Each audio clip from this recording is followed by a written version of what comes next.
अस्सलामु अलैकुम वरहमतुल्लाहि वबरकातुहू। नाज़रीन व सामीन, आज की इस वीडियो में 3 मसला को समझने की कोशिश करेंगे। पहला मसला ये है कि आस्तीन चढ़ाने के बाद नमाज़ पढ़ना या नमाज में आस्तीन का चढ़ा रहना, तो इससे नमाज पे क्या फ़र्क पड़ेगा।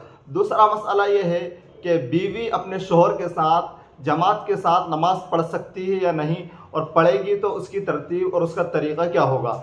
साथ ही में इस वीडियो में हम इस मसले को समझेंगे कि अगर एक बंदा पीछे नमाज़ पढ़ रहा है और आगे एक उसके बैठा है, तो अब वो अपनी नमाज़ पूरा कर लेने की वजह से उसको जल्दी है, तो उसके सामने से उठना चाहता है, तो उठना जायज़ है या नहीं। तीनों मसलों को मैं तफसील से समझाने की कोशिश करूँगा, लेकिन इससे पहले आपसे दरख्वास्त है, अगर आप चैनल पर नए हैं तो चैनल को ज़रूर सब्सक्राइब करें और वीडियो को लाइक कर दें। जी हाँ दोस्तों, सबसे पहले बात कर लेते हैं कि आस्तीन चढ़ाकर नमाज़ पढ़ना कैसा है। तो आस्तीन अगर चढ़ी हुई है और आप नमाज़ पढ़ रहे हैं तो नमाज तो हो जाएगी, लेकिन नमाज मकरूह होगी, खिलाफ सुन्नत होने की वजह से सवाब में भी कमी आएगी। अब बात कर लेते हैं कि औरत का अपने शोहर के साथ जमात के साथ नमाज़ पढ़ना कैसा है। तो नमाज़ पढ़ना दुरुस्त है, जबकि दोनों अकेले हों। तरीक़ा ये होगा कि औरत खड़ी होगी थोड़े से पीछे हटके, बिल्कुल बराबर में खड़े नहीं होंगे, जैसे कि 2 मर्द हजरात आपस में जमात करते हैं, इस तरह से जमात करेंगे दोनों मियाँ बीवी मिलकर।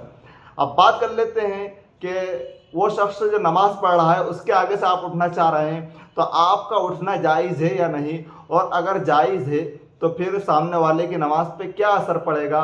उसकी नमाज़ तो नहीं टूटेगी और आपको नमाजी के सामने से गुज़रने का जो गुनाह है वो तो नहीं मिलेगा।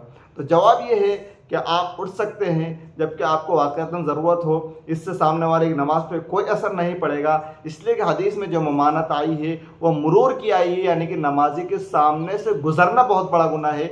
हदीस में तो यूँ आया है कि अगर किसी को ये मालूम हो जाए कि नमाजी के सामने से गुज़रना कितना बड़ा गुनाह है, तो वो फिर 40 साल खड़े होकर अपने आप को रोकना मंजूर कर लेगा, लेकिन नमाजी के सामने से गुज़रना मंजूर नहीं करेगा, गुज़रने की हिम्मत नहीं करेगा। लेकिन ये जो मसला मैं आपको बता रहा हूँ उठना, इसमें कोई हरज नहीं, इसलिए कि ये नहाज है, ये मुरूर नहीं, ये उठना है, जबकि सामने से गुज़रने से मना किया गया है।